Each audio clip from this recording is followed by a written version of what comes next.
स्वागत है दोस्तों फैंटेसी नाइट पर, जहां कल्पना और शौर्य का मिलन होता है। अगर आप रोमांच के शौकीन हैं तो आप बिल्कुल सही जगह आए हैं। अगर राजा ने ऐसा किया तो भविष्य में कोई भी डची के लिए नहीं लड़ेगा।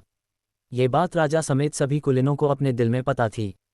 इसलिए हालांकि राजा इतने सालों से कुलीनों का दमन करता आ रहा था, उसने उन कुलीनों को उनकी उपाधियां प्राप्त करने से कभी नहीं रोका, बल्कि उसने हर बार नियमों के अनुसार उन्हें पदोन्नत किया। मैं मैथ्यू के महल की मरम्मत के लिए किसी को भेजूंगा, पहले आप वापस जा सकते हैं, विस्काउंट डिकेंस ने धीमे स्वर में कहा। नौकर के जाने के बाद विस्काउंट डिकेंस को मास्टर एल की फिर याद आई। विस्काउंट डिकेंस ने मास्टर ए के साथ अच्छे संबंध बनाए रखने का दृढ़ निश्चय किया था। ऐसा युवा स्वामी भविष्य में निश्चित रूप से महान उपलब्धियां हासिल करेगा। अगर एबेल को किसी मदद की जरूरत होती तो विस्काउंट डिकेंस उसकी पूरी मदद करते। यह उपकार भविष्य में बहुत काम आ सकता है। दरअसल अगर एविल किसी और डची में होता तो डची कम से कम किसी मास्टर लोहार को रिश्वत देने के लिए लॉर्ड की उपाधि तो दे ही देती। हालांकि कामल की डची में स्थिति थोड़ी अलग थी।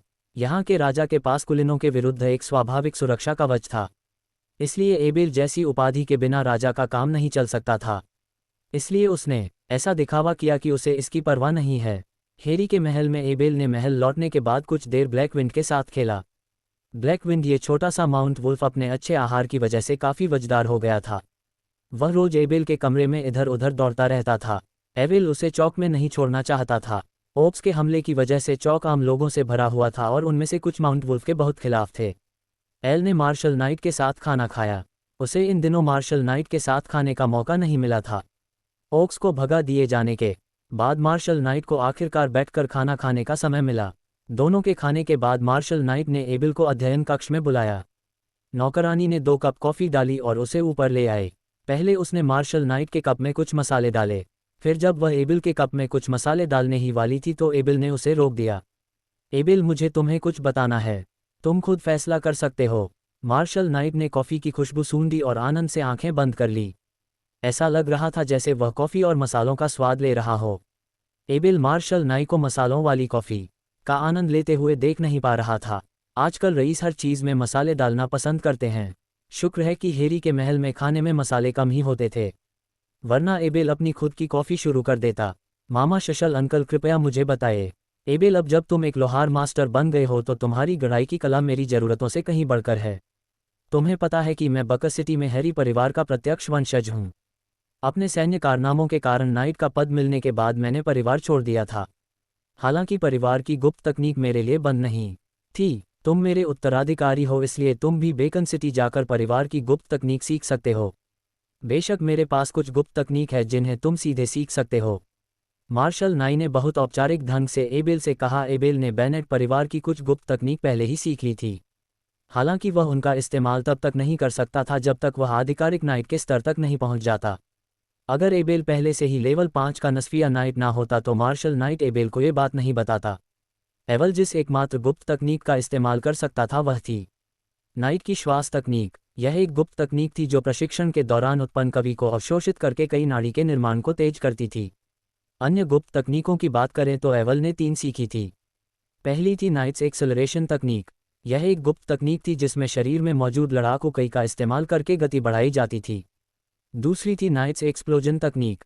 यह एक ऐसी तकनीक थी जिससे किसी की ताकत एक पल में 3 गुना बढ़ जाती थी। हालांकि यह इस्तेमाल करने वाले को 1 घंटे के लिए कमज़ोर कर देती थी। तीसरी थी ठोस रक्षा तकनीक। ये गुप्त तकनीक ढाल पर आधारित है। लड़ाकू कई का उपयोग करके जमीन और ढाल को जोड़कर एक मजबूत रक्षा प्राप्त कर सकती थी। मामा मार्शल अंकल, अब आपके पास किस तरह की गुप्त तकनीक है? हामिल को बहुत सारी गुप्त तकनीक रखने का डर नहीं था। अपनी इच्छा शक्ति के बल पर वह कोई भी ज्ञान बहुत जल्दी सीख सकता था। मेरे पास 2 गुप्त तकनीक है। एक है नाइट की चार्ज तकनीक, दूसरी है नाइट की एक्सेलरेशन तकनीक। नाइट मार्शल ने अपनी व्याख्या जारी रखी। मेरी दोनों गुप्त तकनीकों में घुड़सवारों के उपयोग की आवश्यकता होती है। इस बिंदु पर मैं बेनेट के नाइट से असहमत हूँ। उनका मानना है कि नाइट बनने की कुंजी संतुलन और व्यापकता है, इसीलिए वह सभी प्रकार के हथियारों में निपुण हो सकते हैं। तलवार में ढाल, धनुष, नाइट के भाले, लंबी कुल्हाड़ियाँ और लगभग कोई भी हथियार जिसका उपयोग एक नाई को करने में सक्षम होना चाहिए। हालांकि मैं केवल घुड़सवारी में ही कुशल हूँ। मैंने तलवारों, धनुषों और नाइट के भलों में महारत हासिल कर ली है। मेरा मानना है कि शूरवीरों को शूरवीर इसलिए कहा जाता है क्योंकि वे घुड़सवारी करते हैं। जहाँ तक उन हथियारों की बात है जिनमें मैंने महारत हासिल की है, मेरे पास नज़दीकी युद्ध के लिए एक तलवार, मध्यम दूरी के लिए एक शूरवीर का भला और लंबी दूरी के लिए एक धनुष है। बस इतना ही काफ़ी है। यही कारण है कि मैं युद्ध में इतनी योग्यताएं हासिल कर पाया कि मुझे एक जागीर मिल गई। मामा चल अंकल, मैं ये 2 गुप्त तकनीक सीखना चाहता हूँ। मेरे पास ब्लैक विंड है। ये 2 गुप्त तकनीक बहुत उपयोगी है। हामिल को सवारी का महत्व पता था। अब जब उसके पास एक उच्च स्तरीय सवारी थी तो उसे बस एक उपयुक्त गुप्त तकनीक की जरूरत थी।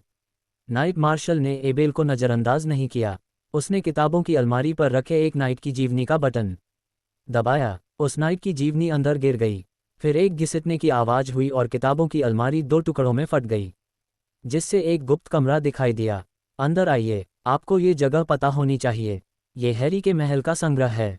नाइट मार्शल की आवाज़ गर्व से भरी हुई थी। यहाँ की हर चीज़ पिछले कुछ दशकों में उन्होंने धीरे धीरे इकट्ठा की थी। आमतौर पर वह इस गुप्त कमरे के बारे में किसी को बताते भी नहीं थे। दूसरों को दिखाना तो दूर की बात थी, दिखावे के शौकीन नाइट के लिए यह बहुत दर्दनाक बात थी।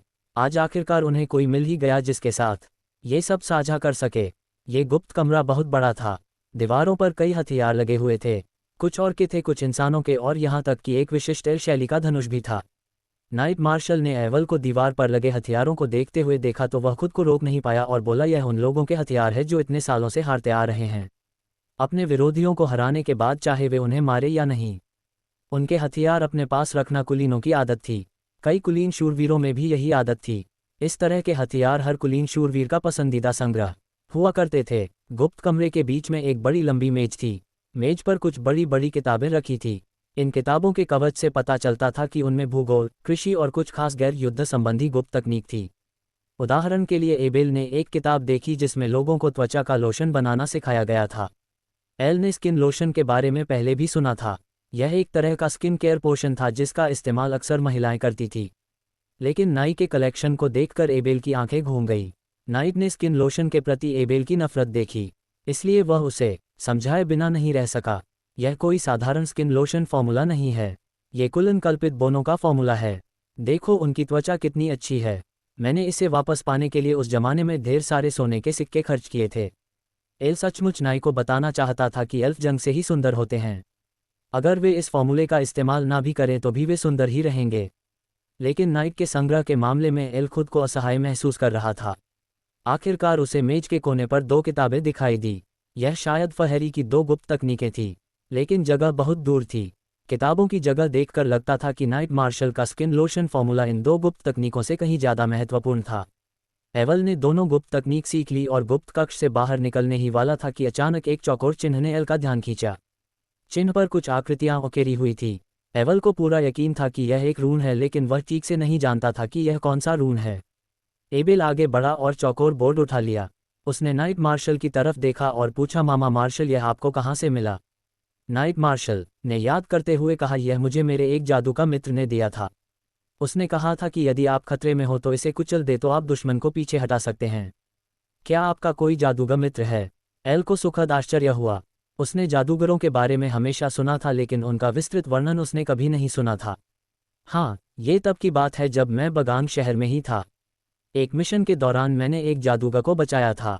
उस समय उसका मन समाप्त हो चुका था और वह कुछ प्यारी भेड़ियों का सामना कर रहा था। शायद मार्शल नाइट उस समय जादूगर की दयनीय हालत के बारे में सोच रहा था, इसलिए उसके चेहरे पर मुस्कान आ गई। फिर उसने आगे कहा, बाद में ये जादूगर और मैं दोस्त बन गए।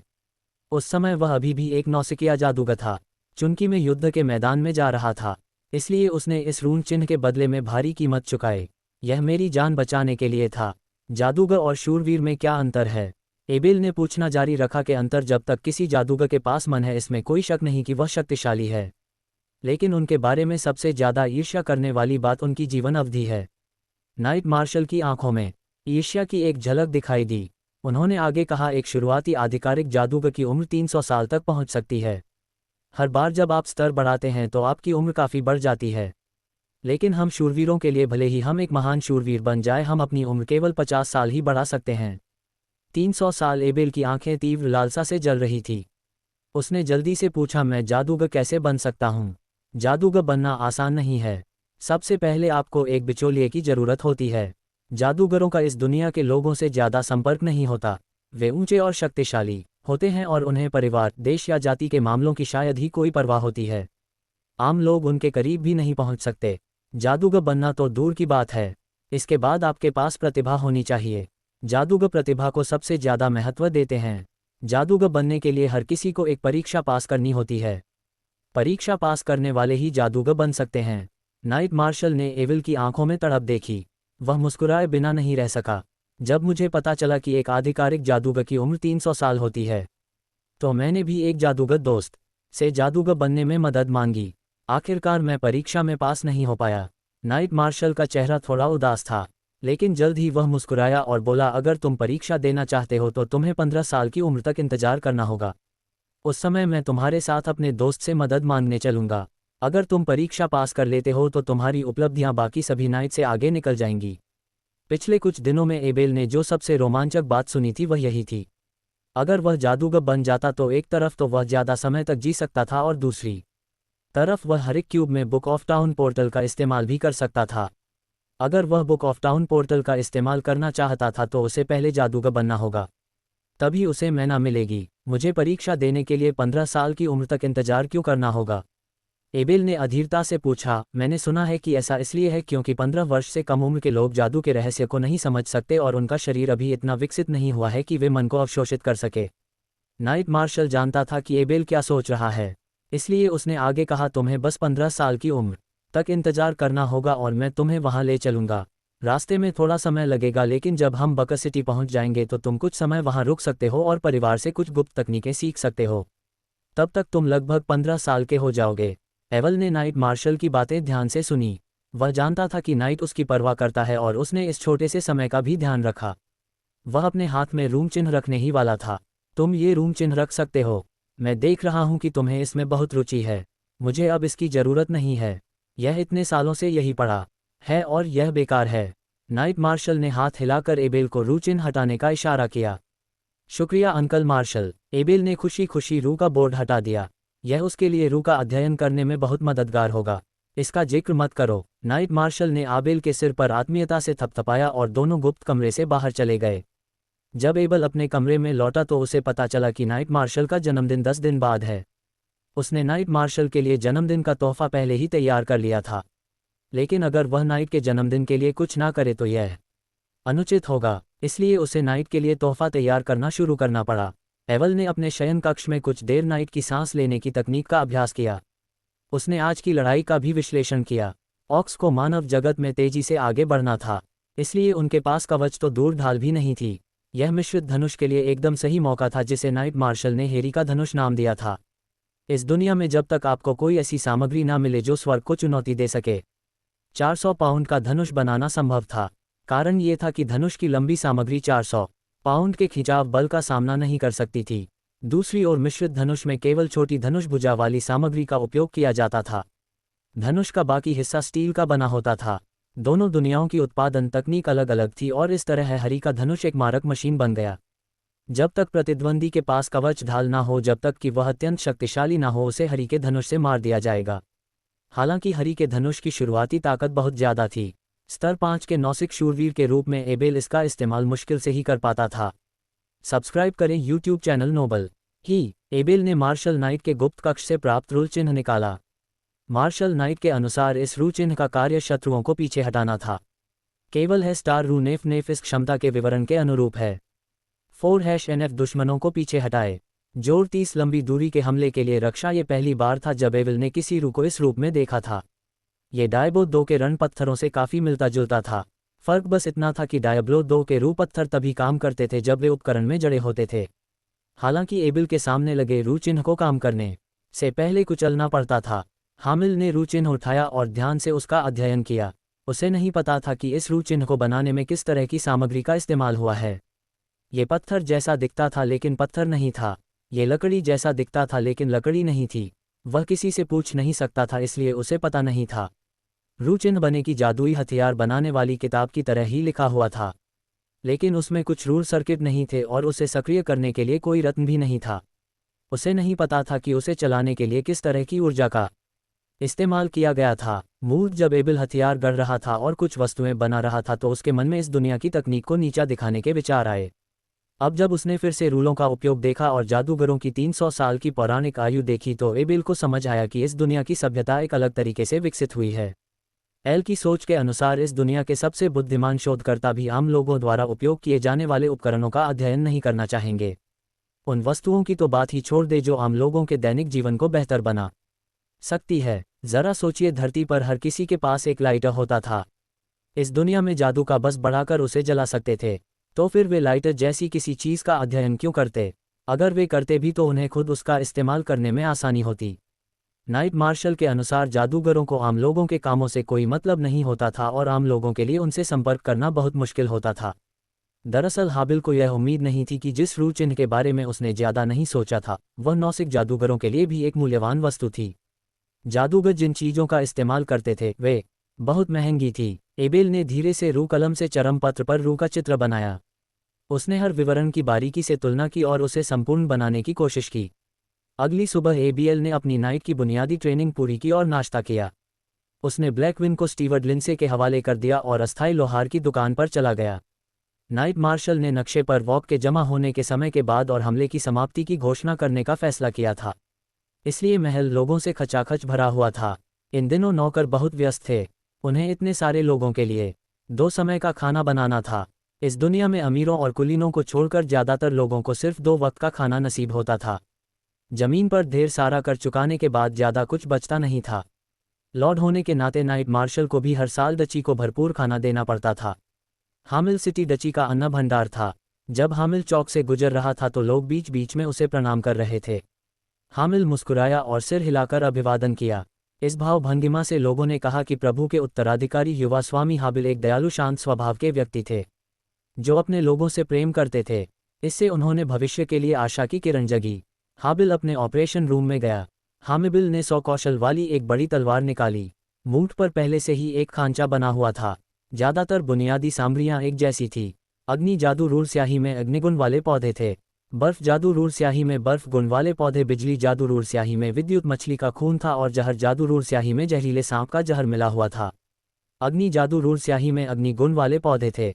बर्फ जादू रूल स्याही में बर्फ गुण वाले पौधे थे।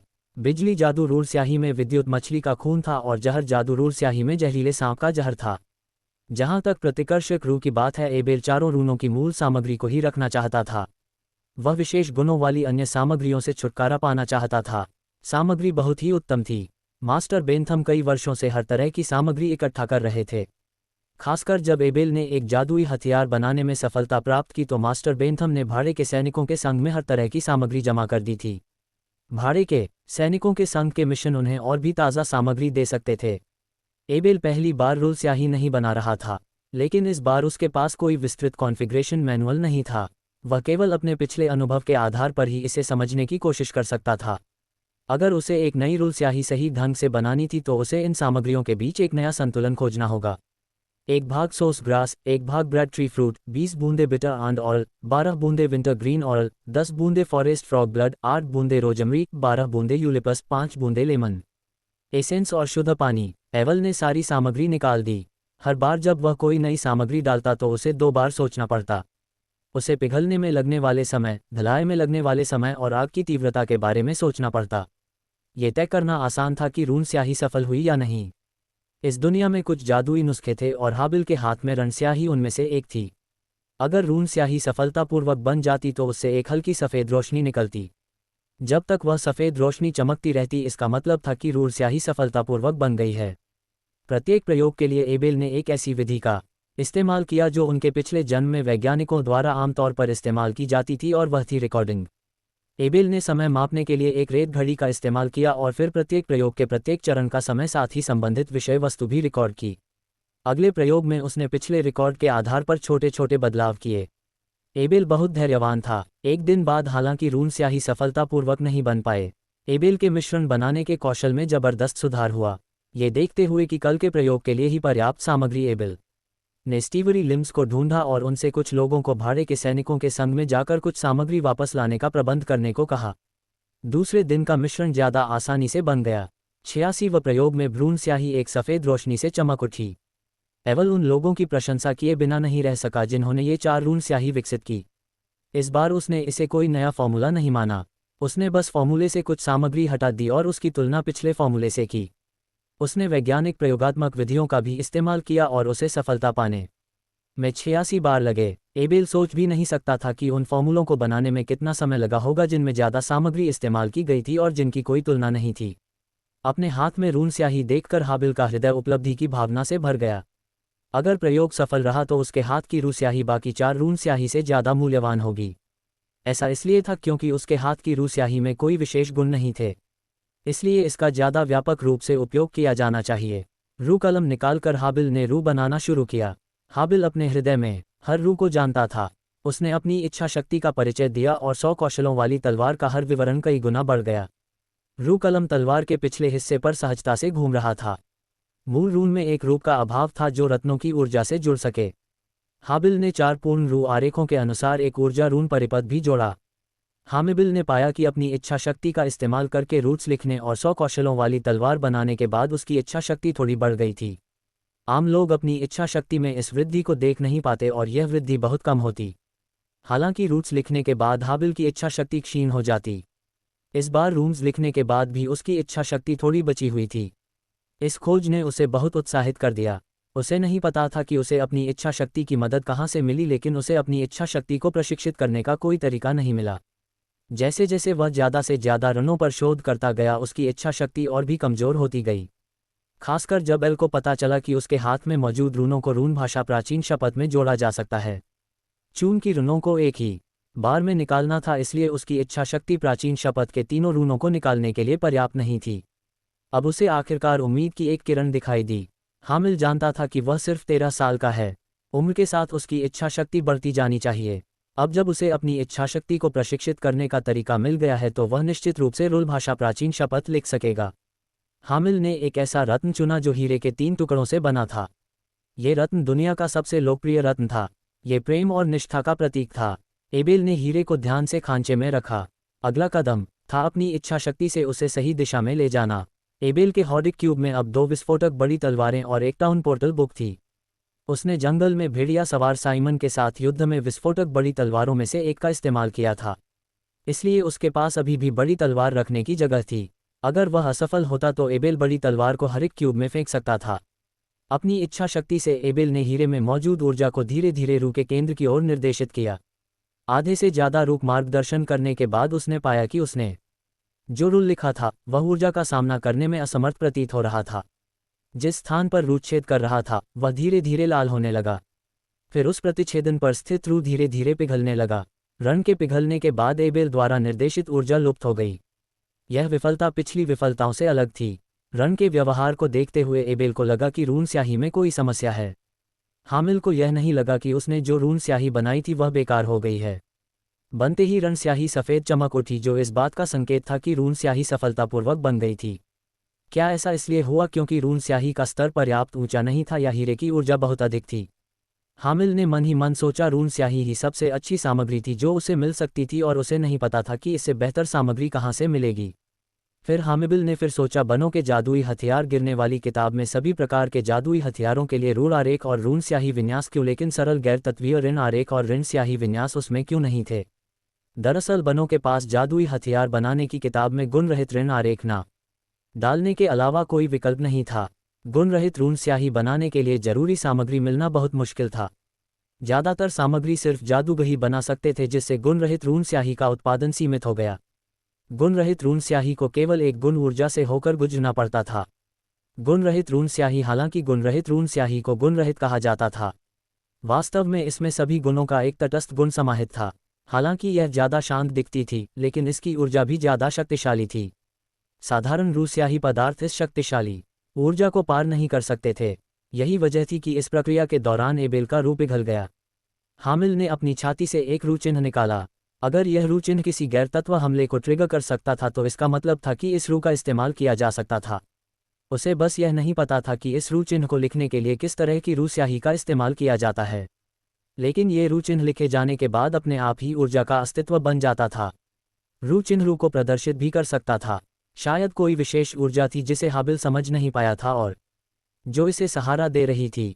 इस समय एबेल के मन में एक विचार आया, चून की उच्च स्तरीय औषधि बनाने के लिए औषधियों को संश्लेषित किया जा सकता है, तो क्या अरुण स्याही भी ऐसा ही कर सकती है। इस वक्त एबेल का दिल जोश से जल रहा था। क्यूब में फटती हुई 2 बड़ी तलवारों की बात करें तो उसे बस उन्हें फेंकने के लिए जगह ढूंढनी थी। उसे इस छोटे से नुकसान की कोई परवाह नहीं थी। अभी तो बस एक नई जादुई बड़ी तलवार बनाना था। 2 फटती तलवारों से निपटने का एबेल का तरीका बहुत आसान था। उसने महल के बाहर एक जगह ढूंढी, एक गहरा गड्ढा खोदा, दोनों तलवारें उसने फेंक दी और फिर एक धमाका खो।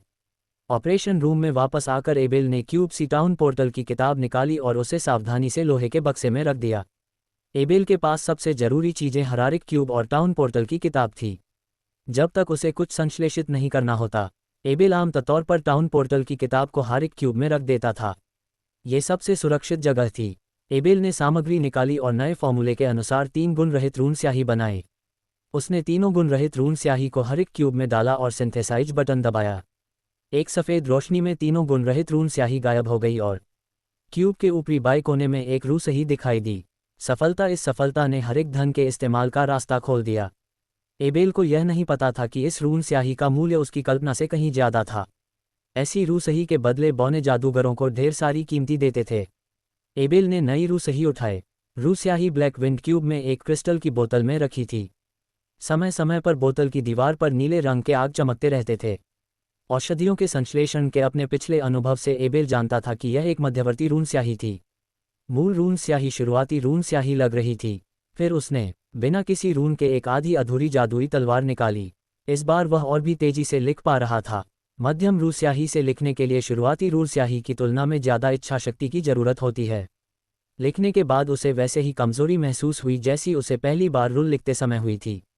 थोड़ी देर आराम करने और अपनी इच्छा शक्ति को पुनः प्राप्त करने के बाद एबेल ने हीरे को खांचे में रख दिया। अब समय था अपनी इच्छा शक्ति से उसे दिशा देने का। इस बार एबेल को साफ तौर पर कुछ अलग महसूस हुआ।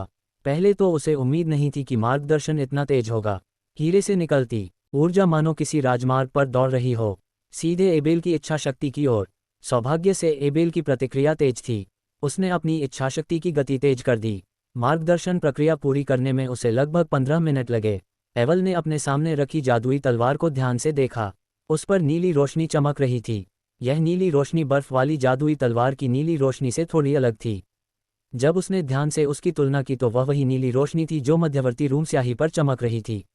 नीली रोशनी सभी रूल रेखाओं को पार करती हुई अंततः गायब हो गई।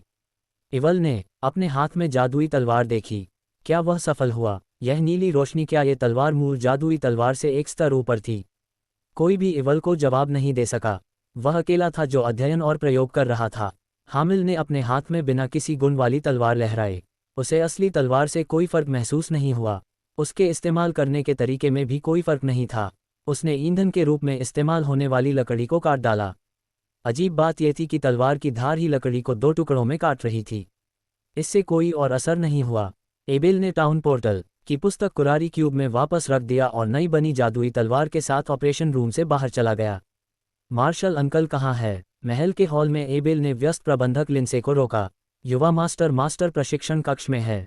स्टीव को धन्यवाद देने के बाद एबेल सीधे प्रशिक्षण कक्ष में चला गया। एवल को जाते हुए देखकर स्टीव लिंसे मुस्कुराए। लिंसे को ये युवा मास्टर बहुत पसंद आया। ये युवा मास्टर सिर्फ 13 साल का था और उसमें एक सामान्य कुलीन युवक जैसी कोई अतिशक्ति नहीं थी। इस युवा मास्टर की प्रतिभा के बारे में तो सभी जानते थे, लेकिन कितने लोग उसकी मेहनत के बारे में जानते थे?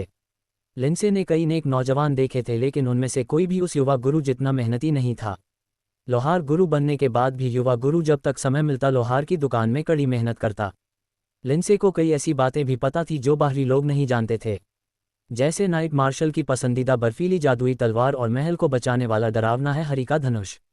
ये सब युवा गुरु हाबिल ने बनाए थे। जंगल में लगे बड़े बड़े जालों ने पहले ही कुछ बड़े जानवरों को फंसा लिया था जो उस इलाके में घुसना चाहते थे। हो सकता है कि जब युवा मास्टर एबेल वश हो जाए तो night Harry low of Harry या उससे भी ऊंची उपाधि प्राप्त कर ले। इतने प्रतिभाशाली युवा मास्टर के सामने शायद सब कुछ हकीकत बन जाए। एबेल को समझ नहीं आ रहा था कि स्टीवर्ट लिंसे क्या सोच रहा है। वह तो बस नाइट मार्शल को ढूंढना चाहता था और उसके साथ नई जादुई तलवार आजमाना चाहता था। जैसे ही वह प्रशिक्षण कक्ष में पहुंचा, उसने हवा में एक बड़ी तलवार के वार की आवाज़ सुनी। उसने देखा कि नाइट मार्शल ऊपर से नीचे तक बुनियादी नाइट तलवारबाजी का अभ्यास कर रहा था। एबेल ने नाइट मार्शल को परेशान नहीं किया। वह चुपचाप नाइट की ट्रेनिंग देखता रहा। यह बस एक साधारण सा वार था। लेकिन ऐसा लग रहा था जैसे नाइट मार्शल अपनी पूरी ताकत लगा रहा था। यह उससे बिल्कुल अलग था जो एबिल ने धरती पर सीखा था। नाइट नीचे की ओर वार करते हुए जरा भी पीछे नहीं हटा। एबिल ने अपनी सोच बदली। अगर उसका सामना नाइट मार्शल से होता तो क्या होता? जब नाइट मार्शल की तलवार ऊपर पहुंची तो एक शक्तिशाली आभा ने एबिल को जकड़ लिया। इस आभा ने एबिल के बचने के इरादे को पूरी तरह दबा दिया। फिर तलवार ने हवा में एक सटीक चाप बनाया। इस क्षण एबेल को एहसास हुआ कि उसके पास केवल दो ही विकल्प है, प्रतिरोध करना या पीछे हटना। हामिल के मन में अपनी इच्छा शक्ति से बनी आकृति ने तलवार से हमले को रोक दिया। हालांकि नाइट मार्शल की शक्तिशाली शक्ति ने उस आकृति को चकनाचूर कर दिया। एल अनुकरण से जागा। इस क्षण उसे लगा जैसे उसे एहसास हो गया हो कि इस दुनिया की मार्शल आर्ट उसकी पिछली दुनिया से अलग है। इस दुनिया में शीत युद्ध के लंबे वर्षों के कारण ठंडे हथियारों का इस्तेमाल शिथिलीकरण की स्थिति में पहुंच गया था। यह एक बड़ी चतुराई की स्थिति थी। बेशक यह मानव जाति के सबसे बड़े दुश्मनों से अविभाज्य था। अगर मानव जाति अपनी पूरी ताकत अपने हथियारों को चलाने में ना लगाती तो शायद ओक्स की खाल भी नहीं चीर पाती। ओक्स इंसानों से ज़्यादा लचीले और तेज थे। जिंदा रहने के लिए इंसानों ने अपनी मार्शल आर्ट को बेहद सरल बना दिया। इस समय एबेल को एहसास हुआ कि हालांकि वह 5वें स्तर के नौसिखिया शूरवीर के स्तर तक पहुंच गया था, फिर भी तलवारबाजी की उसकी समझ में अभी भी बहुत कमी थी। इस बार शूरवीरों का प्रशिक्षण देखने के बाद एबेल को शूरवीरों के प्रशिक्षण के बारे में एक नया दृष्टिकोण मिला। एबेल, क्या बात है? नाइट मार्शल ने एबेल को देखकर पूछा। उसने तो तलवार घुमाना बंद कर दिया था। ओ नाइट मार्शल की आवाज़ ने एबेल को उसके विचारों से जगा दिया। उसने कहा, मैं तलवार की परीक्षा लेने आया हूँ। नाइट मार्शल की आंखें चमक उठी। उसने हाबिल के हाथ में तलवार को घूरते हुए पूछा, इस तलवार को परखना है? इससे क्या होता है? उदाहरण चिन्ह मार्शल के शूरवीर को हाबिल द्वारा बनाई गई 2 जादुई तलवारों के बारे में पता था। उसकी पसंदीदा भी उसके हाथ में मौजूद बफ की जादुई तलवार थी। हालांकि आग वाली जादुई तलवार की आक्रमण शक्ति ज़्यादा थी, लेकिन दुश्मन की गति को धीमा करने की उसकी क्षमता लड़ाई में दुश्मन की अग्नि आक्रमण शक्ति बढ़ाने से कहीं ज़्यादा व्यावहारिक थी। अब जब हामिबिल जादुई तलवार का परीक्षण करने आया था तो ये 2 प्रकार की जादुई तलवारों में से एक नहीं होनी चाहिए। यह एक नए प्रकार की जादुई तलवार होनी चाहिए। इस विचार ने नाइट मार्शल को बहुत उत्साहित कर दिया। बर्फ की जादुई तलवार और हैरी के धनुष ने नाइट मार्शल की शक्ति को पहले ही कई गुना बढ़ा दिया था। इस समय एबेल ने सोचा कि रूल का काम दुश्मन को पीछे हटाना है, लेकिन ये लकड़ी पर काम नहीं करता। क्या इसलिए कि लकड़ी दुश्मन नहीं है और इसका असली काम तो जीवाई से लड़ाई में ही पता चलेगा? इसलिए एबेल नाइट मार्शल के पास गया। मामा मार्शल, मैं तुम्हें काट डालूंगा। अपनी तलवार से बचाव करने की कोशिश करो। कोई बात नहीं। नाइट मार्शल को अपनी ताकत पर पूरा भरोसा था। तलवार की ताकत परखने के लिए एबेल के साथ सहयोग करना उसके लिए कोई समस्या नहीं थी। ध्यान से एवल की बात खत्म होते ही उसने बड़ी तलवार उठाई। उसने नाइट मार्शल का वार देखा। जैसे ही बड़ी तलवार उठाए, उसकी आंखों के सामने अनुकरण प्रक्रिया प्रकट हो गई। इच्छा शक्ति तेज गति से दौड़ रही थी। एबेल की गति भी बदल रही थी। ऐसा लग रहा था जैसे इस पल बड़ी तलवार उसके शरीर में विलीन हो गई हो। नाइट मार्शल का चेहरा बदल गया। उसे लगा जैसे वह किसी विशाल तलवार के सामने खड़ा है। ये तलवार की ताकत थी। सिर्फ एक कुशल तलवारबाज जिसने बरसों तक अभ्यास किया हो ही ऐसी तलवार की ताकत रख सकता है। नाइट मार्शल को याद आया कि 5 साल पहले उसकी तलवारबाजी में एक बड़ी सफलता मिली थी। वह जानता था कि एबेल ने लंबे समय से अभ्यास नहीं किया था।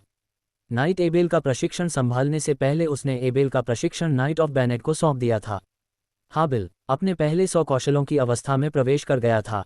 उसके पूरे शरीर में अपरिपक्व लड़ाकू कई धीरे धीरे एकत्रित हो रही थी और उसका पूरा शरीर लड़ाकू कई की चमक से चमक रहा था। इस क्षण हाबिल एक अविनाशी तीक्ष्ण ब्लेड में बदल गया था।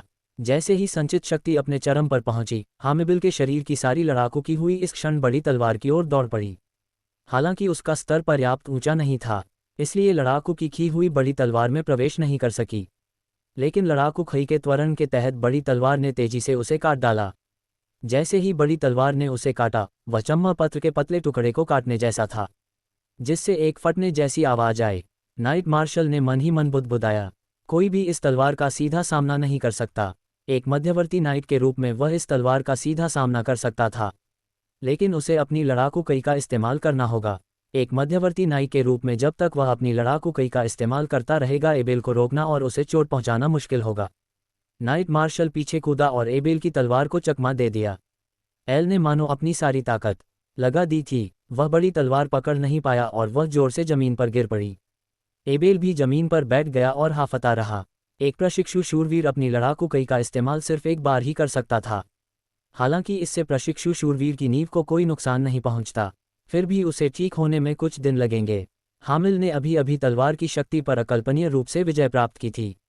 तलवार की शक्ति के प्रभाव में उसके शरीर की सारी लड़ाकू क्यों हुई प्रज्वलित होकर एक क्षण में फूट पड़ी।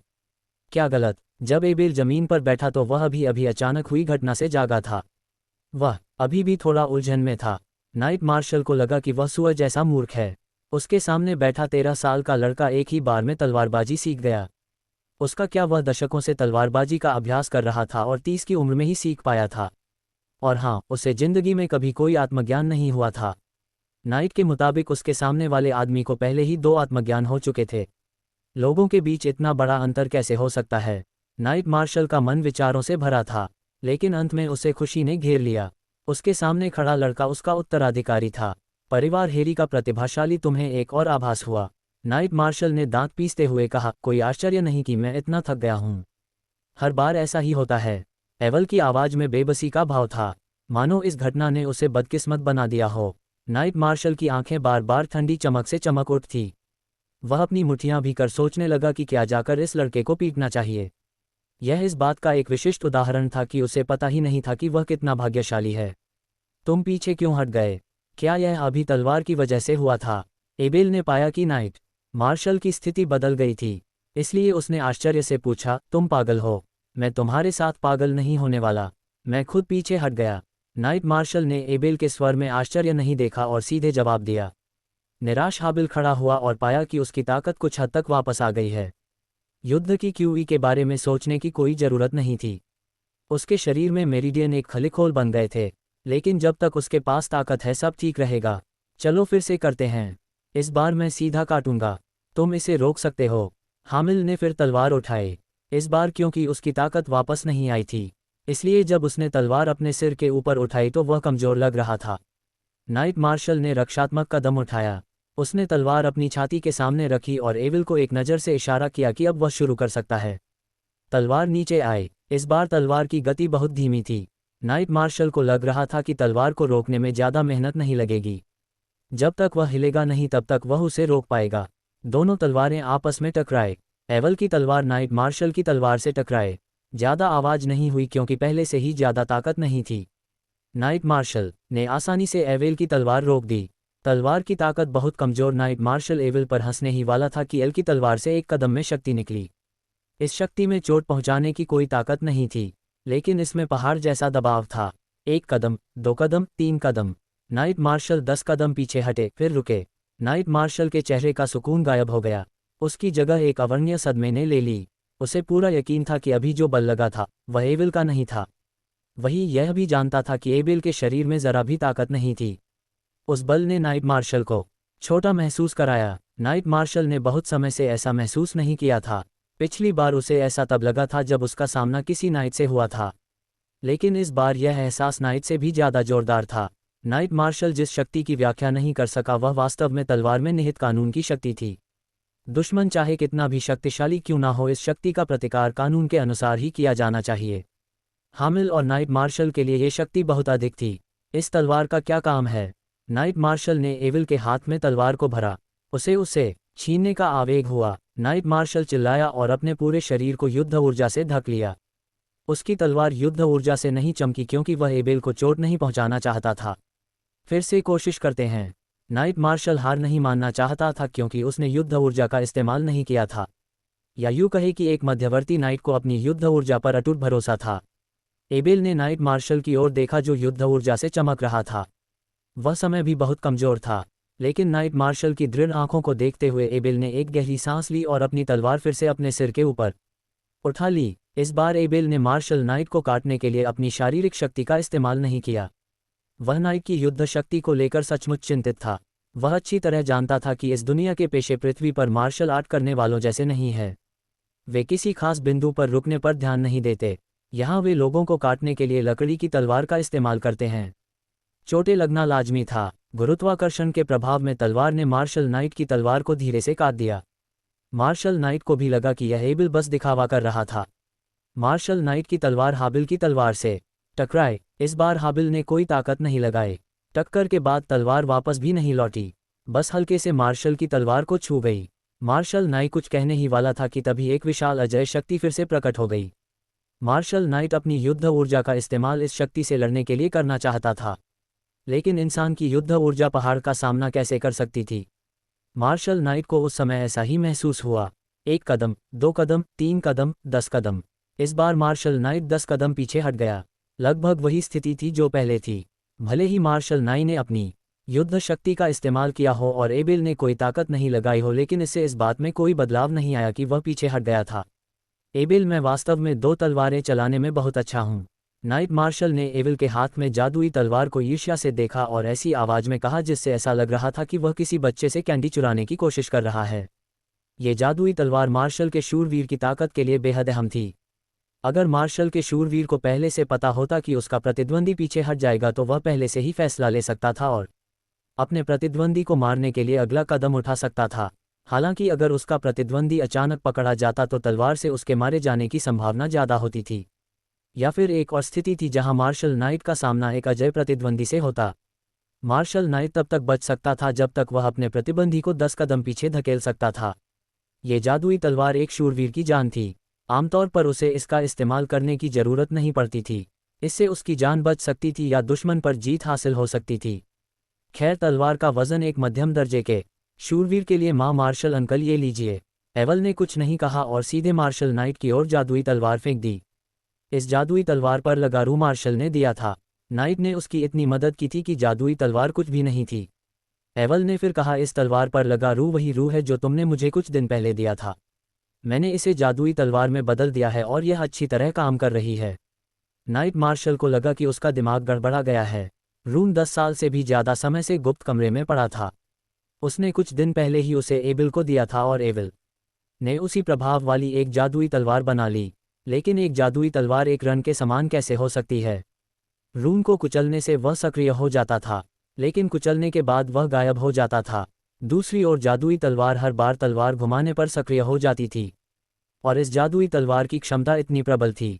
हालांकि नाइट मार्शल ने सुना था कि जादुई हथियारों के कई प्रभाव होते हैं, लेकिन वे मुर्दा, बर्फ, आग, बिजली और जहर से संबंधित थे। मार्शल नाइट ने कभी किसी ऐसे जादुई हथियार के बारे में नहीं सुना था जो प्रतिद्वंदी को उसके दशकों पुराने नाइट जीवन में पीछे धकेल सके।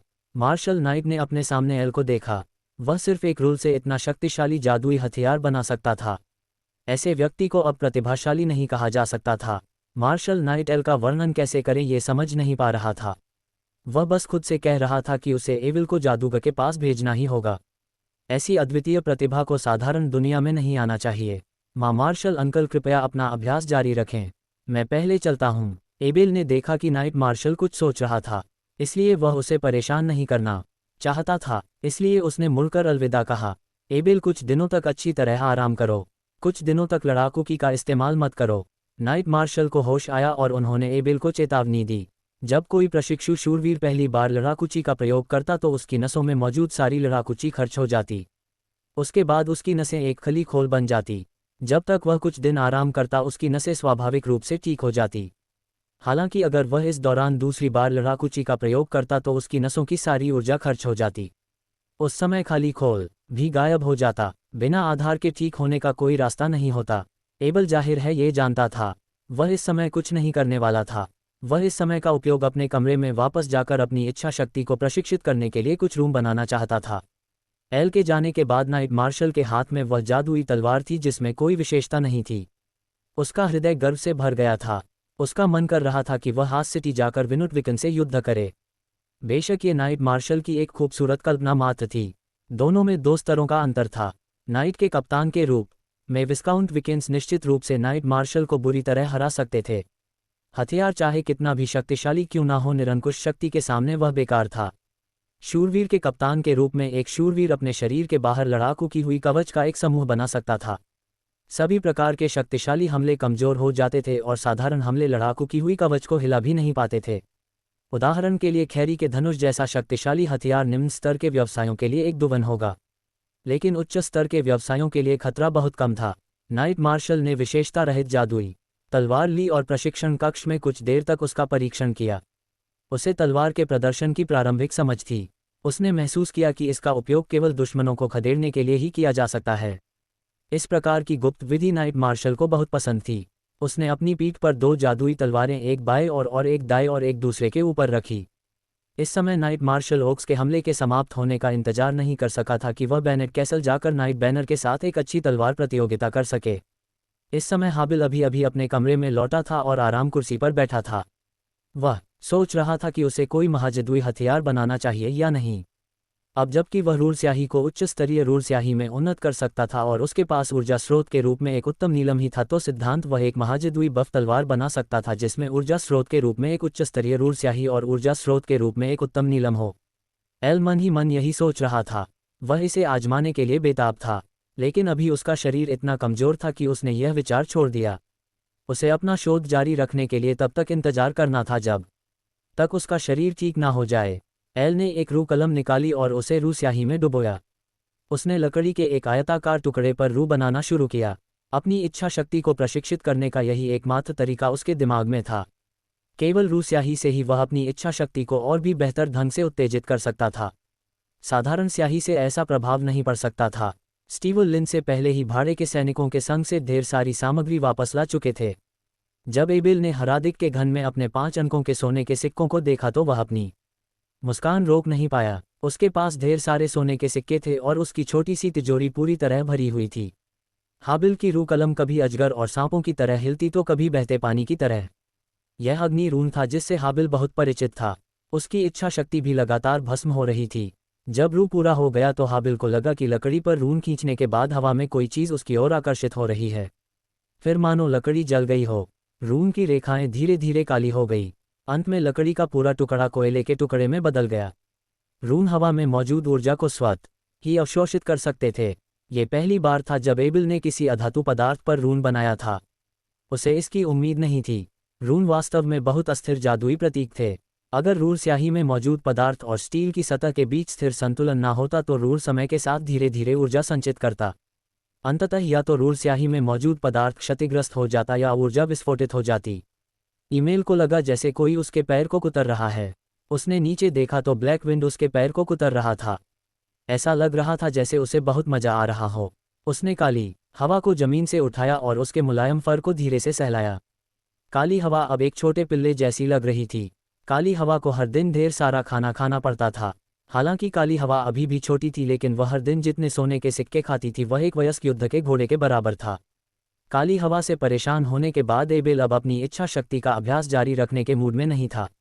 वह इतना थका हुआ और कमजोर था कि उसने काली हवा को बिस्तर पर ले जाकर अपनी बाहों में जकड़ लिया। काली हवा एबेल की बाहों से छूटने के लिए संघर्ष कर रही थी।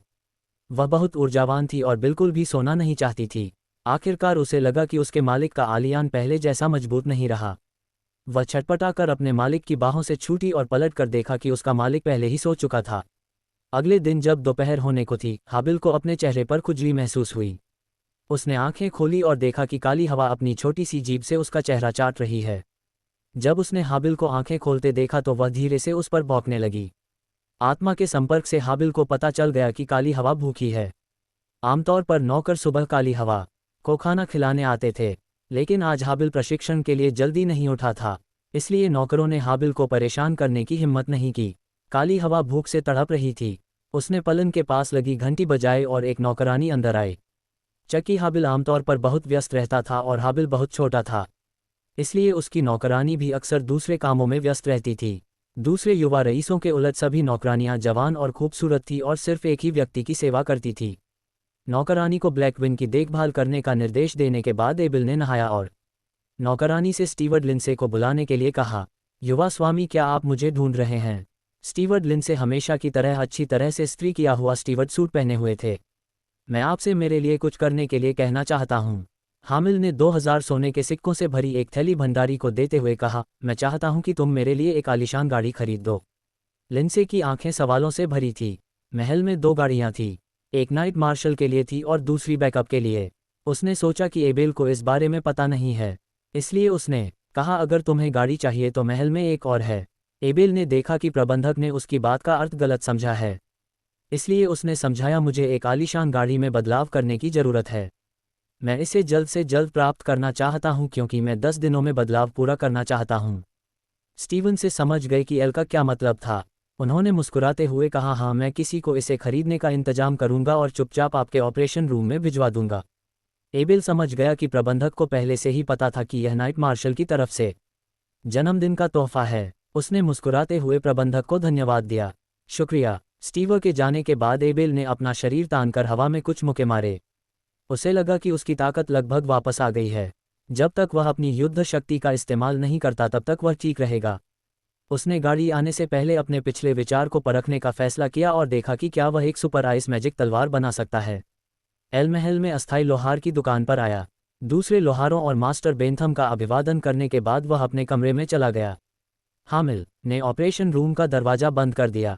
जब से वह लोहार मास्टर बना है, उसकी अनुमति के बिना उसके विशेष ऑपरेशन रूम में घुसने की हिम्मत किसी की नहीं होती। यहाँ तक कि मास्टर बेंथम भी ऐसा ही था। लोहार की दुकान के सभी लोहार इस युवा मास्टर हाबिल का बहुत सम्मान करते थे। हालांकि वे मास्टर का मार्गदर्शन चाहते थे, लेकिन वे मास्टर के काम में खलल नहीं डालना चाहते थे। मास्टर बेंथम दरअसल आज एविल से बात करना चाहते थे। आज सुबह महल में उनकी मुलाकात नाइट मार्शल से हुई।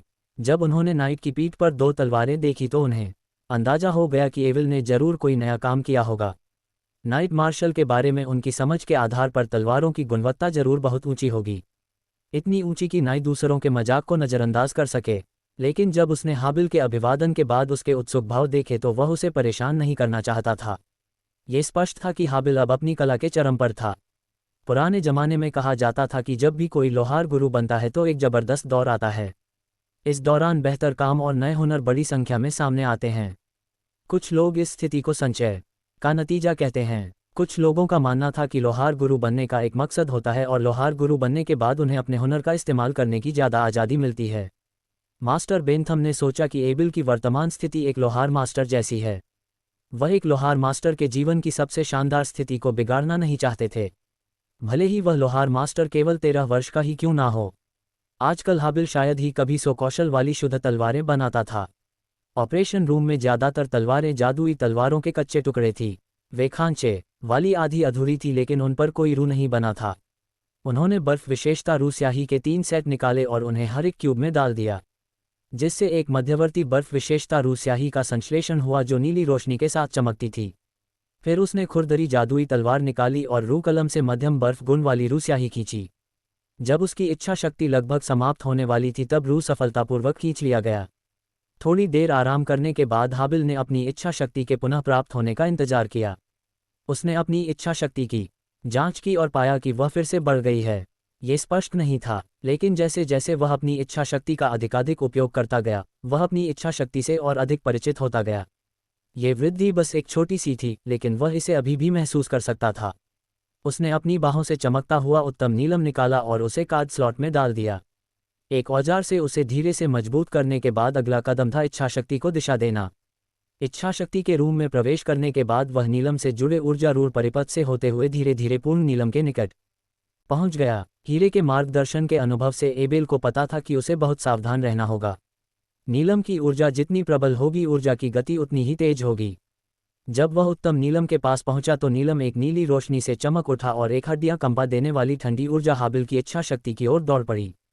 जब हाबिल की इच्छा शक्ति अभी भी इस ऊर्जा से कुछ दूरी पर थी तो उसे एक ऐसे खतरे का एहसास हुआ जो उसने पहले कभी महसूस नहीं किया था। उसकी इच्छा शक्ति ने उसे बताया कि अगर यह ऊर्जा उसकी इच्छा शक्ति के संपर्क में आई तो उसे गंभीर क्षति पहुंच सकती है। इस पूर्वाभास ने उसे अपनी इच्छा शक्ति को पूरी शक्ति से चलाने के लिए प्रेरित किया। इस समय उसे निर्देशित करने की कोई आवश्यकता नहीं थी। इसके बजाय ठंडी ऊर्जा रूल के साथ तेजी से आगे बढ़ रही इच्छा शक्ति का पीछा करने लगी। इस समय हाबिल को जोरों का पसीना आ रहा था। घबराहट की यह भावना जो उसने पहले कभी महसूस नहीं की थी, उसकी इच्छा शक्ति को सामान्य से दुगनी गति से आगे बढ़ने पर मजबूर कर रही थी। पीछे पीछे आ रही ठंडी ऊर्जा भी पीछे नहीं हट रही थी। रून परिपथ में ये छोटी सी दूरी जीवन मरण की दौड़ बन गई। अंततः हाबिल की इच्छा शक्ति रूह के केंद्र में लौट आए और ठंडी ऊर्जा भी रूह के केंद्र में प्रवेश कर गई। जैसे ही ऊर्जा प्रवेश करती, रूह उसे मजबूती से जकड़ लेता और अजीब उतार चढ़ाव के निशान धीरे धीरे ऊर्जा को स्थिर कर देते।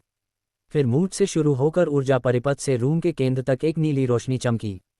जब हाबिल को लगा कि वह सफल होने वाला है, तभी 100 कौशलों वाली तलवार ऊर्जा के प्रहार को झेल नहीं पाए और एक चटक ध्वनि निकली। जब हाबिल ने ये चटक ध्वनि सुनी तो बिना सोचे समझे उसने अपने सामने रखी तलवार को राधिक धन में फेंक दिया। राधिक धन में सब कुछ स्थिर था। तलवार डालने के बाद उसमें बदलाव रुक गया, मानो समय थम गया हो। सिर का ठंडा पसीना पोंछते हुए हाबिल ने अपनी घबराई हुई धड़कन को शांत किया।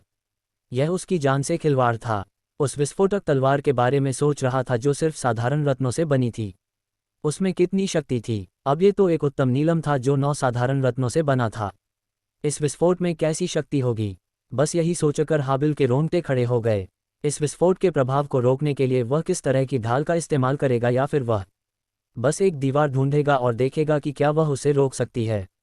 वह 100 कौशलों वाली तलवार थी। वह तलवार जिसके बारे में हाबिल जानता था कि वह सबसे मजबूत सामग्री से बनी है, लेकिन वह इस ऊर्जा के प्रभाव का सामना नहीं कर सकती थी। लाइक और सब्सक्राइब करें यूट्यूब चैनल नोवेल ही। लोहार की दुकान से बाहर आने के बाद एबेल सीधे नाइट मार्शल के अध्ययन कक्ष में गया। एबेल के यहाँ आने का कारण मानचित्र की जांच करना और ये देखना था कि वह हरिक के घर में सुपर विस्फोटक बड़ी तलवार से सुरक्षित रूप से छुटकारा कैसे पा सकता है। हामिल ने असफल बड़ी तलवार का वर्णन इस प्रकार किया, ये सोचकर कि 100 कौशलों का लोहा भी जिस शक्ति का सामना नहीं कर सकता, यह महाविस्फोटकारी बड़ी तलवार सचमुच सिरद थी। अगर यह एक साथ वरना चाहती तो उसका मानना था कि कुलीन शूरवीरों का एक समूह मिलकर भी इसकी शक्ति का सामना नहीं कर पाएगा। उसे नहीं पता था कि शूरवीर कप्तान के युद्ध की हुई कवच की सुरक्षा कितनी मजबूत थी और इस बड़ी तलवार के हमले में वह कितनी देर तक टिक सकती थी। हामिल के मन में तरह तरह के विचार उमड़ रहे थे और वह नक्शे पर नजर गड़ाए रहा। आखिरकार उसे अंसा घाटी नाम की एक जगह दिखाई दी जो महल से एक दिन की दूरी पर थी। नक्शे पर एक चट्टान दिखाई दे रही थी जो इस विशाल विस्फोटक तलवार को नष्ट कर सकती थी। 2 दिन आराम करने के बाद जब उसकी मेरदिन पूरी तरह से ठीक हो गई तो एबेल ने नाइट मार्शल से कहा कि वो कुछ करने के लिए महल छोड़कर जा रहा है। नाइट मार्शल को एबेल की सुरक्षा की चिंता करने की जरूरत नहीं थी क्योंकि उसके पास हैरी का धनुष था। जब तक उसे किसी भी तरह के हस्तक्षेप का सामना नहीं करना पड़ता तब तक उसकी जान को कोई खतरा नहीं था। इसके अलावा एबेल पहले से ही एक लोहार गुरु था, इसलिए उसे अपने समय का खुलकर इस्तेमाल करने का अधिकार था। पिछले 2 दिनों में उसके हमले की कोई खबर नहीं आई थी, इसलिए नाइट मार्शल ने एबेल को नहीं रोका बल्कि उसे सावधान रहने को कहा। इस बार हाबिल अपने साथ 2 युद्ध घोड़े ले गया। एक युद्ध घोड़ा उच्च गुणवत्ता वाले सोयाबीन और जौ से तैयार किया गया था और दूसरा युद्ध घोड़ा उसका अपना था। जब हाबिल महल से बाहर निकलकर अंसा घाटी की ओर जा रहा था तो न्यूली घाटी में एक घात लगाकर हमला हो रहा था। सरयान का शूरवीर एक वरिष्ठ शूरवीर और एक सरदार भी था। कई वर्षों से वह शहर के सरदार विनोद डिकेंस के अधीन था। वह 1000 सैनिकों वाली कुलीन ब्रिगेड का नेतृत्व करता था। हालांकि उसकी प्रतिष्ठा सम्मानजनक, लेकिन हाल के वर्षों में युद्धों की कमी के कारण उसे सैन्य योग्यता प्राप्त करना मुश्किल था। वह केवल एक सरदार था जिसके पास कोई जागीर नहीं थी। वह एक जागीर और अपनी उपाधि के उत्तराधिकार के लिए तरसता था। वह पर्याप्त सैन्य योग्यता प्राप्त करने के लिए युद्धों में भाग लेने के लिए हमेशा उत्सुक रहता था। हालांकि हार्वेस्ट सिटी मानव जगत के मध्य में स्थित था। यह एक बेहद सुरक्षित जगह थी। कुछ छोटी मोटी लड़ाइयों को छोड़कर यह हमेशा से एक शांतिपूर्ण जगह रही थी। कुछ दिन पहले सलोन नाइट को शहर के मेयर विस्काउंट वीक से 1000 कुलीन सैनिकों का नेतृत्व करते हुए न्यूली घाटी में उस पर घात लगाने का आदेश मिला। आदेश मिलते ही सिलोयन नाई बहुत उत्साहित हो गया। इतने सारे सैनिकों, 2 कुलीन शूरवीरों और घात लगाने के लिए 30 अन्य शूरवीरों के साथ इस बार दुश्मनों की संख्या बहुत ज्यादा होनी चाहिए। कुलीन शूरवीर बर्नल और कुलीन शूरवीर हॉपत दोनों एक पतित कुलीन परिवार में पैदा हुए थे। जब तक उनके परिवार की उपाधि आगे बढ़ी तब तक पदामती के कारण वे उसे विरासत में नहीं ले सकते थे। उनके पूर्वजों की ढाल की चमक फीकी पड़ चुकी थी। हालांकि उनमें शूरवीर बनने की प्रतिभा थी, लेकिन उनके पास कोई उपाधि नहीं थी, इसलिए वे केवल विस्काउंट बिकन्स के पारिक शूरवीर ही बन सकते थे। हालांकि पारिवारिक शूरवीरों के साथ बहुत अच्छा व्यवहार किया जाता था, फिर भी वे इसे विरासत में नहीं पा सकते थे। इसलिए दोनों कुलीन शूरवीर अपने पूर्वजों की ढाल की गरिमा को पुनः प्राप्त करने का अवसर तलाश रहे थे। जब तीनों कुलीन शूरवीर मिले तो उन्हें पता चल गया कि अब उनके गौरव के लिए लड़ने का मौका आ गया है।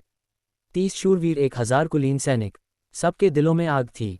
जब वे निकले तो उनमें लड़ने का जोश भरा हुआ था। हर कोई उसके साथ युद्ध का बेसब्री से इंतजार कर रहा था। न्यूली घाटी में सैनिकों को पहुंचे 3 दिन हो चुके थे। सभी स्काउट्स को जांच के लिए भेज दिया गया था। सब कुछ तैयार था, वे बस उसके आने का इंतजार कर रहे थे। सलोयन शूरवीर एक चट्टान पर बैठ गया और न्यूली घाटी के नक्शे को नीचे देखने लगा। ये 3 तरफ से पहाड़ों से घिरा हुआ था। उनमें से 2 पहाड़ बहुत ही तीखे और चढ़ाई में मुश्किल थे। वहां बहुत सारे कांटे भी थे। ये दोनों तरफ बंद रास्ते थे। इस समय सलोयन शूरवीर की सेना पहाड़ के आखिरी हिस्से की चोटी पर छिपी हुई थी। पहाड़ का ये हिस्सा बहुत संत था। रिपोर्ट, एक स्काउट अपने घोड़े से नीचे कूदा और जोर से सलामी दी। सलोयन नाइट ने अपना सिर घुमाया और पसीने से तर स्काउट की तरफ देखा। उसने पूछा, तुम्हें क्या मिला? दक्षिण में ओ का एक छोटा समूह दिखाई दिया है। वे घाटी की ओर बढ़ रहे हैं। उनके 20 मिनट में पहुंचने की उम्मीद है। जांच जारी रखें, सलोयन नाइट ने हाथ हिलाकर कहा। फिर उसने अपने डिप्टी की तरफ देखा और आदेश दिया, सब लोग मास्किंग पाउडर इस्तेमाल करें। मास्किंग पाउडर मनुष्य और ओस द्वारा विकसित एक प्रकार का पाउडर था। इसका उपयोग अपनी गंध को छिपाने के लिए किया जाता था। ओस की गंध की भावना बहुत संवेदनशील थी। हवा में मनुष्यों की गंध समुद्र में किसी नेविगेशन चिन्ह की तरह होती थी। अनगिनत वर्षों के युद्ध में ओस की गंध की भावना के कारण मनुष्य को भारी नुकसान उठाना पड़ा था। इस दर्दनाक अनुभव के बाद मनुष्यों ने मास्किंग पाउडर विकसित किया। तब से मास्किंग पाउडर सेना के लिए एक रणनीतिक संसाधन बन गया। सेना व्यवस्थित ढंग से आगे बढ़ने लगी। किसी ने एक शब्द भी नहीं कहा। उन्होंने चुपचाप अपने शरीर और यहाँ तक कि अपने घोड़ों पर भी पाउडर छिड़का। प्रतिवेदन, एक अन्य स्काउट ने स्थिति का पता लगाया और रिपोर्ट दी। पूर्व में ओ का एक छोटा समूह पाया गया है। वे 25 मिनट में पहुंच जाएंगे। प्रतिवेदन, उत्तर में ओस का एक छोटा समूह मिला है। वे 20 मिनट में पहुंच जाएंगे। स्काउट बार बार रिपोर्ट देने आते रहे। सलोयन नाइट के चेहरे पर मुस्कान थी। आखिरकार उसने 3 दिन व्यर्थ नहीं गंवाए। उसने नाइट बोनर और नाइट हॉपर की ओर देखा और मुस्कुराते हुए कहा, वे आखिरकार आ ही गए। मेयर की जानकारी बिल्कुल सही है। सचमुच उसे तो यह भी पता था कि वो कहाँ इकट्ठा हो रहे हैं। नाइट बोनर ने मुस्कुराते हुए जवाब दिया। उसकी आंखें युद्ध की महिमा की चाहत से भरी थी। इस समय तांगुची में ओ का एक छोटा समूह दिखाई दिया। ये भेड़िया सवारों का एक समूह था। तांगुची पहुंचते ही एक भेड़िया सवार घाटी में दौड़ पड़ा। सुरक्षित होने का आश्वासन देने के बाद उसने दूसरे भेड़िया सवारों को हाथ हिलाकर इशारा किया और दल घाटी में प्रवेश कर गया। इस समय छिपी हुई सेना में सभी ने अपनी सांसें रोक ली। वे भेड़िया सवारों को डराना नहीं चाहते थे और ना ही उनकी घात लगाने की योजना को प्रभावित करना चाहते थे। ये सब युद्ध की महिमा थी। अगर कोई और घाटी में घुस जाता तो यह एक और युद्ध की महिमा होती। धीरे धीरे समय बीतता गया और घाटी में जानवरों की संख्या धीरे धीरे बढ़ती गई। जानवरों के छोटे छोटे समूह घाटी में घुस आए और जो जानवर खुद को सुरक्षित समझ रहे थे, उन्होंने पहले ही अलाव जलाकर भुने हुए मांस को खाना शुरू कर दिया था। वे जोर जोर से अपने अपने अभियानों पर चर्चा कर रहे थे और अपनी सफल विकियों की खुशियां बांट रहे थे। कुछ जानवरों ने लूटी हुई शराब निकाली और मांस भुना। एक पल के लिए घाटी खुशी से भर गई। जब घाटी में 160 से ज्यादा ओस थे तो ओस के छोटे छोटे समूह अब नहीं आ रहे थे। इस समय ओस को लगा कि सब इकट्ठा हो गए हैं। सब ने बातचीत बंद कर दी। उन्हें एहसास हुआ कि पहले से कम ओस हैं। इस इलाके में 500 ओस भेजे गए। पहले कम से कम 200 ओस वापस आते थे। इस बार सिर्फ 160 ओस थे, जो इतिहास में सबसे कम संख्या थी। उदासी फैलने लगी। कई जानवरों को एहसास हुआ कि उनके दोस्त और भाई वापस नहीं लौटे हैं। पहले से जीवंत घाटी अचानक शांत हो गई। हालांकि जानवर अभी भी एक लड़ाकू प्रजाति थे। उदासी बस कुछ ही देर तक रही। फिर जानवरों ने अपनी अपनी टीमें बनानी शुरू कर दी। उड़ने वाले जानवरों के लिए उन्हें घर ले जाने का समय लगभग आ गया था। सलोयन शूरवीर ने घाटी की स्थिति पर नजर रखी। नगर स्वामी द्वारा दी गई जानकारी के अनुसार यह हो का जमा हुआ स्थल था। अब ऐसा लग रहा था कि वे सभी एकत्र हो गए हैं। उसने अपने सहायक की ओर मुड़कर कहा, जाओ और तानीगुची के दशे को सूचित करो। तानीगुची को सील कर दो। जी श्रीमान। सहायक ने चरम पत्र का एक टुकड़ा निकाला और आदेश लिखा। उस पर ब्रिगेड के आधिकारिक मोहर लगाई और मोम के एक टुकड़े से पत्र को सील कर दिया। फिर उसने दूध से आदेश तानीगुची तक पहुंचाने का प्रबंध किया। जब संदेशवाहक को गए हुए 4 मिनट से ज्यादा हो गए थे तो विशाल पक्षियों का एक झुंड आसमान में उड़ता हुआ दिखाई दिया। उनकी संख्या 20 से ज्यादा थी। जब से सलोयन नाइट ने आकाश में पक्षियों को देखा तो वह धीरे से चिल्लाए बिना नहीं रह सका। आकाशीय गौर्य यह और उसका वापसी बिंदु है। फिर से सलोयन नाइट ने अपने सहायक की ओर मुड़कर पूछा, क्या आदेश वापस पाने के लिए अभी भी समय है? सहायक ने कड़वाहट से मुस्कुराते हुए अपना सिर हिलाया। यह अब तक शुरू हो जाना चाहिए था। यदि हम इन आकाशीय गौर को बचा सके, भले ही उनमें से केवल एक ही बची हो, तो यह एक बड़ी उपलब्धि होगी। सलोयन नाइट ने ईर्ष्या से आकाश में उड़ती गौर को देखा। अगर उसे पता होता कि ओक साम्राज्य के ये रणनीति उड़ने वाले जानवर यहाँ आएंगे, भले ही नीचे के सभी ओक भाग जाए जब तक कि उनमें से एक भी बचा रहे, तो यह एक बड़ी उपलब्धि होती। आकाश गौर ओक साम्राज्य का एक रणनीतिक हथियार था।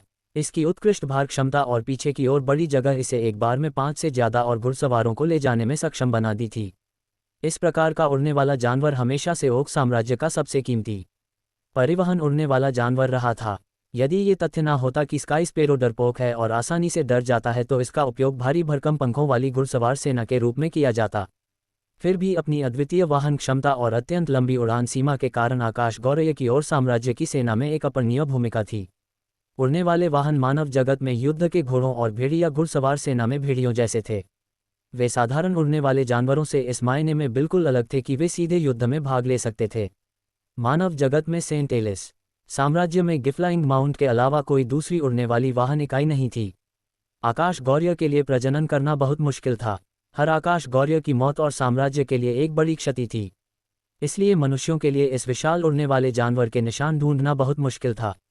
इसी समय तांगुची में 10 मीटर चौड़ी तानीगुची की चोटी से विशाल चट्टानें लुढ़कर नीचे आ रही थी।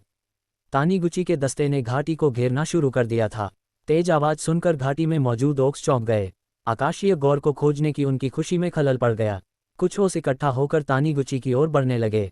पत्थर के पीछे मिट्टी के तेल में भीगी हुई लकड़ी का एक बड़ा ढेर था। जैसे ही ओक्स घाटी के मुहाने पर पहुंचने वाले थे, एक अग्नि बाण ने घाटी के मुहाने पर लकड़ी को आग लगा दी और बढ़ती आग ने घाटी के मुहाने को पूरी तरह से बंद कर दिया। आसमान में उड़ते गौरैयाओं ने जब जमीन का हाल देखा तो उन्होंने नीचे उड़ने की अपनी तैयारी रोक दी। शुक्र है कि वे तानीगुची से थोड़ी दूर थे। अगर वे और पास होते तो गौरैया डर जाती। कौन जाने क्या होता। गौरैयाओं के पीछे बैठे संचालकों ने इन विशालकाय जीवों को शांत करने की पूरी कोशिश की। अराजक ओस के बीच 10 भेड़िया घुड़सवारों की एक छोटी सी टीम थी जो बाकियों से अलग दिख रही थी। बीच वाले भेड़िया घुड़सवार ने काला कवच पहना हुआ था, जबकि बाकी 9 ने चमड़े का कवच पहना हुआ था। युवा स्वामी, कुछ तो गड़बड़ है। हम पर इंसानों ने घात लगाकर हमला किया है। एक भेड़िया सवार ने क्रूर भाव से कहा, मेरा टोकन ले लूं और सभी को मेरा आदेश सुनाओ। युवा स्वामी का भाव शांत था, मानो उसके सामने मौजूद संकट का उस पर कोई खास असर नहीं हो रहा हो। ये वुल्फ परिवार का टोकन है। सभी ओर्फ सुनो, समूह में इकट्ठा हो जाओ। भेड़िया सवार ने टोकन उठाया और चिल्लाया। सभी ओर्क्स ने आगे बढ़ना बंद कर दिया, और चाहे वे किसी भी जाति के हो। उन्होंने जल्दी ही अपनी टीमें बना ली। मैं फाउलर हूँ, वुल्फ परिवार का छठा बेटा। सभी ओर्क्स मेरी आज्ञा सुनो, चुप रहो। फाउलर इस बात से संतुष्ट था कि सभी ओर्क्स ने उसके आदेश का पालन किया। फिर उसने कहा, हम सबसे शक्तिशाली ओर्क्स है। नीच मनुष्यों ने हमें चालों से घेर लिया है। अब हमारे पास केवल एक ही रास्ता है और वह है युद्ध। फावला ने आकाश में चक्कर लगा रही गौर की ओर देखा और ऊंची आवाज में कहा, वह उड़ने वाला जानवर जो हमें घर ले जाएगा हमारे ऊपर है। केवल दुश्मन को हराकर ही वह उड़ने वाला जानवर जमीन पर उतर सकता है। क्या तुम जिंदा वापस जाना चाहते हो? तो फिर आओ लड़े। जानवर भगवान हमारे साथ है। जानवर आदमी जीतेंगे। उदाहरण चिन्ह जानवरों की जीत होगी। ओस की भावनाएं भड़क उठी। हालांकि वहां केवल 160 थे। उनकी आवाजें बहुत तेज थी। एक पल के लिए घाटी में द बीस्टमैन जीतेंगे की गूंज सुनाई दी। सलोयन शूरवीर ने घाटी की स्थिति को देखा और अपने बगल में खड़े 2 वरिष्ठ शूरवीरों से कहा, हम चाहते थे कि वे कुछ देर के लिए अराजक रहे ताकि हमारा हमला आसान हो। कौन जानता था कि वे इतनी जल्दी शांत हो जाएंगे।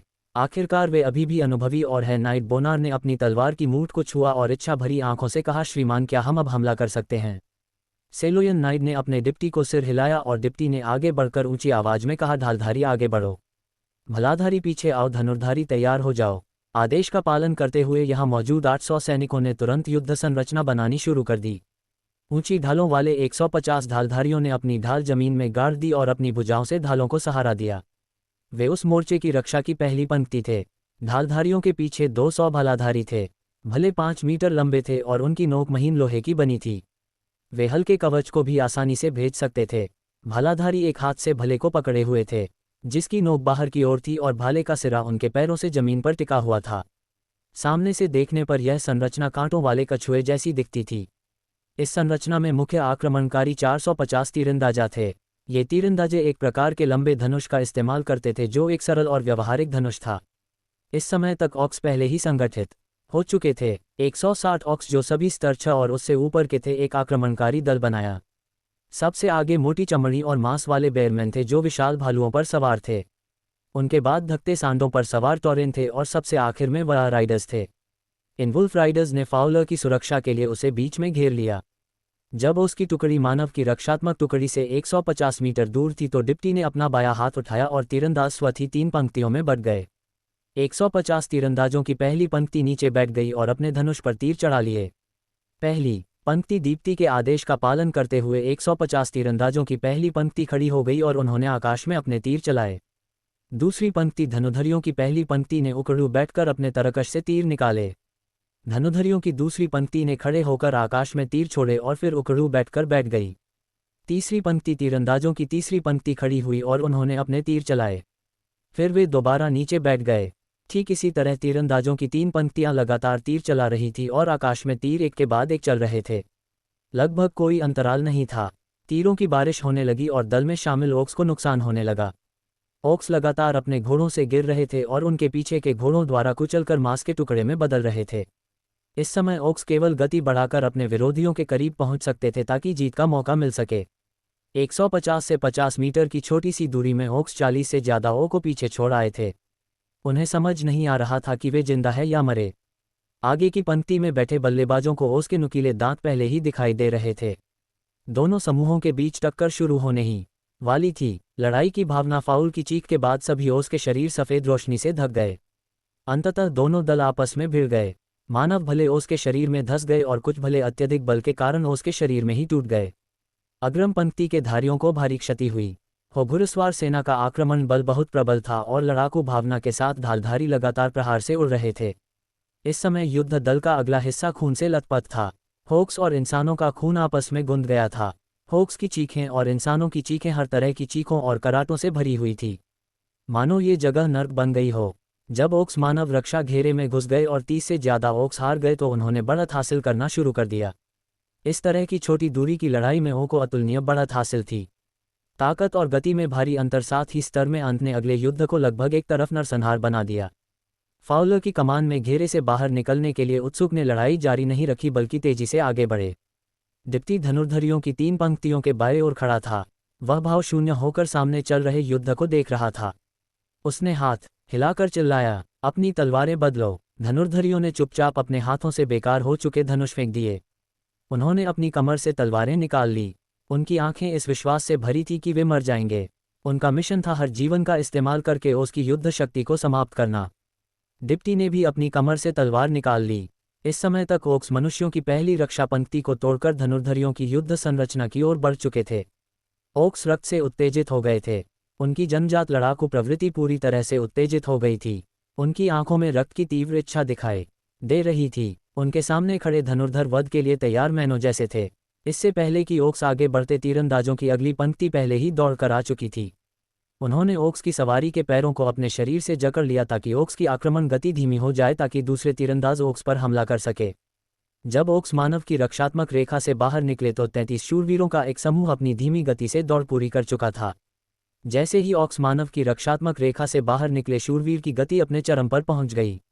नाइट के आक्रमणकारी स्वरूप में सबसे आगे सालोया नाइट था। उसके बाद एलिट नाइट बर्नल और एलिट नाइट हॉब थे। सलोयन नाइट चिल्लाया, वफादारी। इसके बाद सलोयन शूरवीर के शरीर से एक सफ़ेद लड़ाकू की हुई निकली और अन्य सभी शूरवीरों ने अपनी लड़ाकू की हुई प्रज्वलित कर दी।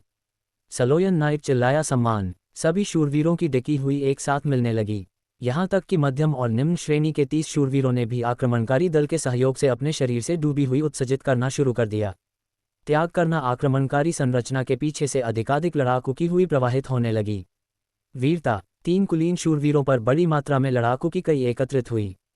दया लड़ाकू की हुई कवच जो केवल एक ग्रैंड नाइफ के पास होता 3 कुलीन शूरवीरों पर दिखाई देने लगा। आत्मा। जैसे जैसे शूरवीरों की टीम तेजी से आगे बढ़ी, तीनों कुलीन शूरवीरों के लड़ाकू की हुई कवच पर सफ़ेद लड़ाकू की हुई और भी चमकदार होती गई। अंत में तीनों कुलीन शूरवीरों के लड़ाकू की हुई कवच एक हो गए और एक तीर के सिरे का आकार ले लिया। ईमानदारी। जैसे जैसे 30 नाइट की लड़ाकू की हुई बढ़ती गई, तीर का सिरा बड़ा और बड़ा होता गया। न्याय। अंत में आक्रमणकारी दल के सामने का भाग एक विशाल लड़ाकू की हुई तीर के निशान से धर गया। नाइट की टीम का चार्ज इन्फॉर्मेशन इस दुनिया में जीवित रहने के लिए मानव जाति की सबसे शक्तिशाली क्षमता थी। नाइट का चार्ज इन्फॉर्मेशन नाई की आत्मा का जमावड़ा था। जब तक 10 से ज़्यादा आधिकारिक नाइट होते, चार्जिंग इन्फॉर्मेशन और भी शक्तिशाली होता जाता। पवित्र महाद्वीप में एक कहावत थी, जब वफादारी, सम्मान, बलिदान, वीरता, करुणा, भावना, ईमानदारी और न्याय एक साथ मिल जाते हैं तो मानव शूरवीर अजय हो जाता है। अगर कोई आक्रामक नाइट रेजिमेंट उसे हराना चाहती थी तो उसे उसके रुकने का इंतजार करना पड़ता था।